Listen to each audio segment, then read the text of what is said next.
Whatever your take on the role of main battle tanks, it's hard to deny the psychological effect on enemy troops of a weapon like this rumbling onto the battlefield.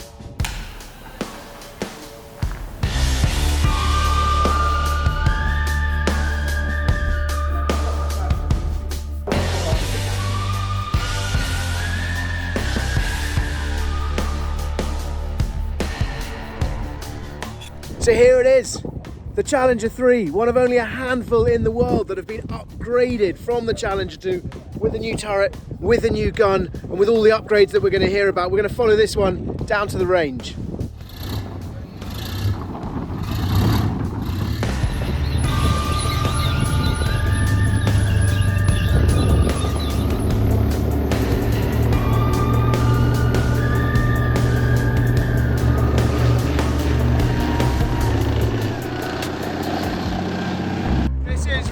Exciting. Like I said, there's only a few Challenger 3 tanks in the world. I think this is number 5 to come off the upgrade line. And we're getting this extraordinary chance to see it not only moving about the range, but as I said, taking part in these live firing trials.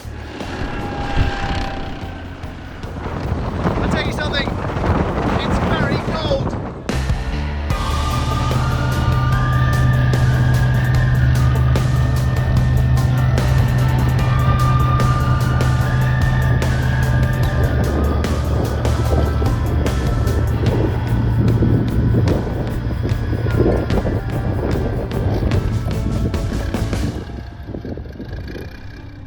This is just the latest step really on a journey that started more than 100 years ago. Britain was the first country to field a main battle tank in 1916 at the Battle of the Somme. And by the end of that war, just 2 years later, we'd already moved on to the Mark IV version of the tank. The word tank was just a code word. Since then, we've gone through all sorts of variations. We had the Whippet light tank was introduced. There were Matildas.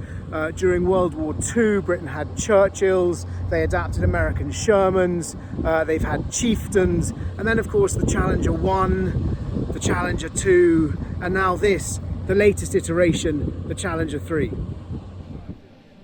So I'm here with Max Belton, and can you tell us what your job is? So I'm the Trials and Acceptance Fielding Group 2IC, and I'm here to make sure that trials run smoothly and basically facilitate any needs that are required for RBSL to conduct ranges. And you've been working with tanks for how long? I've been in the tank regiment since 1999 when I joined the army, so I've done a 26-year career. Max, can you tell me the difference between Challenger 2 and this Challenger 3 behind us? Yeah, so the broad differences is that you now have 120mm smooth bore, gone away from the rifle bore, one-piece ammunition instead of three-piece ammunition, enhancements made to sights, enhancements made to the power pack, next generation suspension, hydro gas, which give you a smoother ride, and a tiller now of up armour in the platform. Challenger 2 was rifled. It was rifled because spinning the shell, spinning the ammunition made it more accurate, but they've gone for a smooth bore barrel on the Challenger 3 because that makes it NATO standard, and that means that the British tank crews can now share ammunition with NATO partners. It means there's more advanced, more high-tech ammunition being made that they can get their hands on. It's a mixture of trials and it's all very progressional. So on the build up to Christmas, we were very much focusing on the strength and design trials. So all about putting the vehicle through its paces to make sure it could withstand the consequences of firing. On the cusp of Christmas, and we transitioned into manned live firing trials, because the trials before that were all unmanned. Isn't that the first time for about 30 years that we've done testing a new tank with live firing? Because this is the first time we brought in a new tank for 30 years. It is, yeah. I mean, Challenger 2 was some time ago, and this is, as you know from the capabilities, a different beast entirely. So here she is, getting all set up on the range, ready to do that live firing. But it's not just live firing they're testing today. They're also testing toxicity. So the contractors here are testing the environment inside the turret after it's fired that ammunition, because that's the environment that British troops are going to have to be operating in, training in, and potentially fighting in as well. If you're happy with your local area, you're authorised to go live.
The experience of the Challenger 2s in Ukraine, indeed the experience of all the main battle tanks and most of the heavy armour, has forced a really urgent rethink of how tanks are used and how they're going to be used in warfare in future. That's what the military calls its doctrine, and that's because what we've seen is that tanks are incredibly vulnerable to drones. Not just drones, we saw Russian tanks at the beginning of the war vulnerable to the NLAW missiles that the UK provided, to the Javelin missiles that America provided.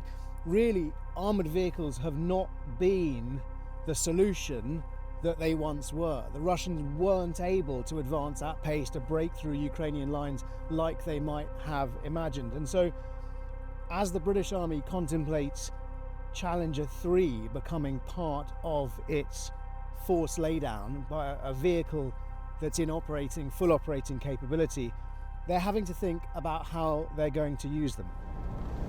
So I'm Lieutenant James Harding. I'm a troop leader in the Queen's Order Hussars, which means that I command 3 main battle tanks. I'm in B Squadron at the minute, and they're the experimental Find and Strike Squadron 2. So we're experimenting with drones, mobile artillery, reconnaissance, that sort of thing. So as long as our adversaries have tanks, we will have tanks. The reason being is that in terms of, as you mentioned with Sir Edward Walker and lethality, because I'm not going to be on my own sat in a metal box, because my friendly reconnaissance force would have gone forward, found forward drone operators and enemy reconnaissance, which takes a layer off their capability. My friends and colleagues and comrades in the Precision Fires troop, who will be sat either side of me, will be able to suppress the enemy who are trying to find me. And then only once those effects have been used will I be sent out in my tank in order to destroy an enemy position. People were saying the tanks were obsolete 20 years ago because of counterinsurgency, 40 years ago because of the end of the Cold War.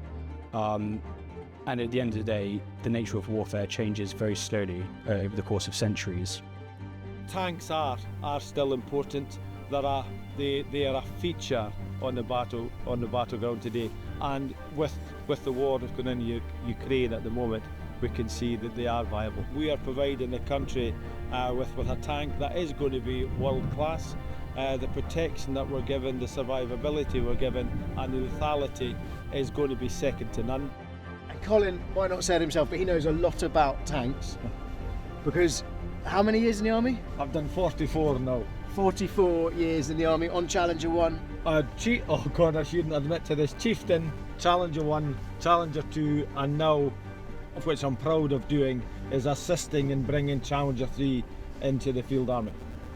Fantastic. And Colin's just taking us, could you just tell, I think we're going down range. Colin, can you tell us, we're going to try and get a shot from the target end of the firing range to see the tank round hurtling towards it. I promised you footage that you've never seen before of a tank in action. So that's 1 kilometre to where the tank is.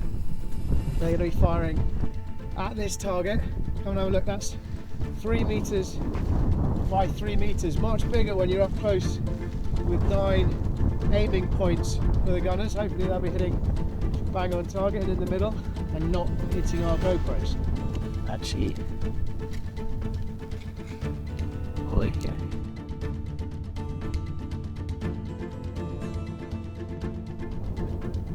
That looks pretty good. Thank you, Stark. Oh, it's a pleasure. 3, 2, 1.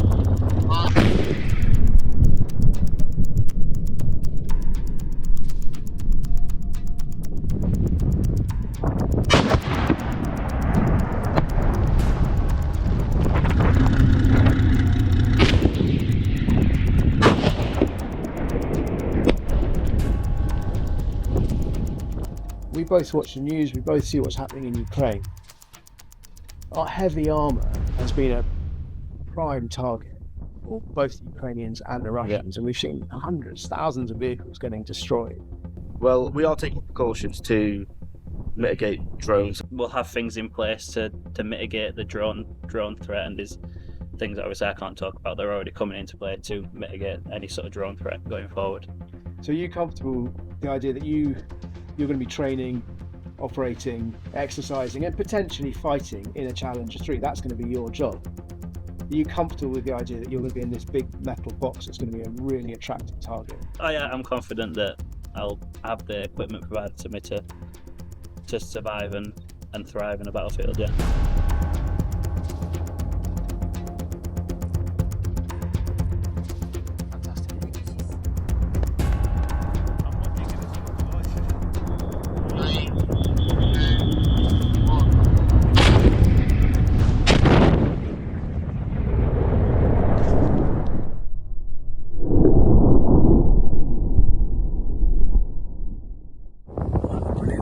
Thank you, Jasmine. And how are the trials going?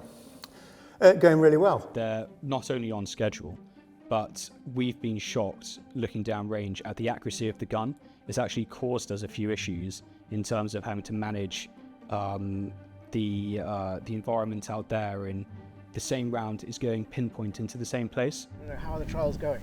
Well, the trials are going very well. I can't divulge much, but what I can say, the trials are going very well, and it's exciting. Is it running on time?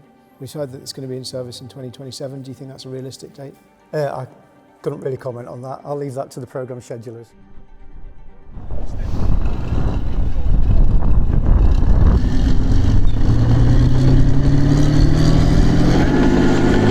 UK had 227 Challenger 2s. Now that was never a very large number, even to start with. This country has almost certainly lost almost that many tanks in single battles in the previous world wars that were just on such a different scale. Indeed, the casualty numbers, the loss of equipment that we've seen in the Russian invasion of Ukraine would also argue that perhaps 227 tanks is not enough, and yet that number's going to go down even more. Only 148 of those tanks can be upgraded to Challenger 3. It's a really significant upgrade, although fundamentally the hull will remain the same. The defence is how much armies can afford to invest so much money in expensive, exquisite pieces of equipment like this tank behind me.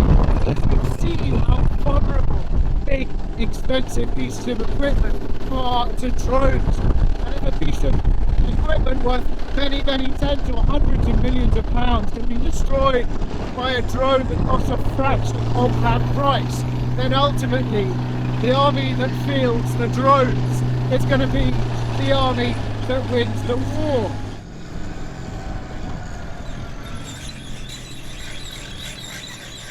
Yeah, along with my other 5 colleagues, we are the only ones that have fired a Challenger 3 in the country. And so what's the difference? What's the difference between Challenger 2 and a Challenger 3 for the people who use it? So there's a step change with Challenger 3 in a number of different areas.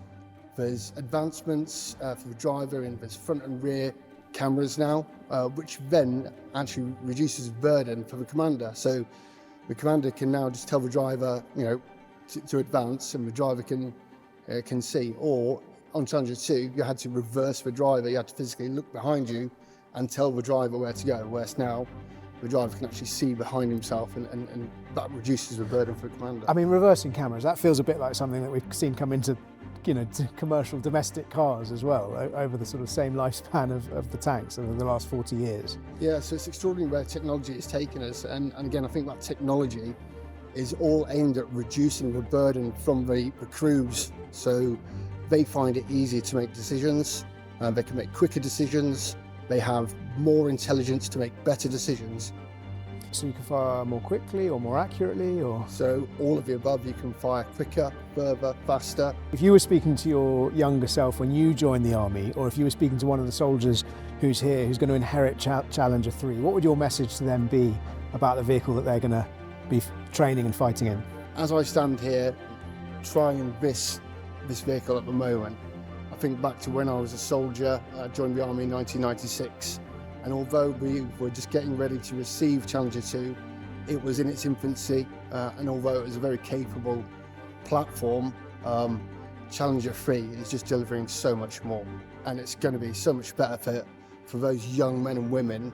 It's a pleasure and an honour to be part of the Challenger 3 programme. Best tank in the world, would you go so far? I would go that far.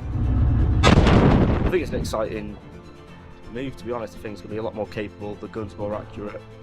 Yeah, I definitely think it's a step in the right direction. Do you wish you'd be serving, wish you'd be using a Challenger 3? I do, but I'm probably a little bit old to be climbing on and off them now. I like to be in the Challenger 3 first and relive my army career, absolutely.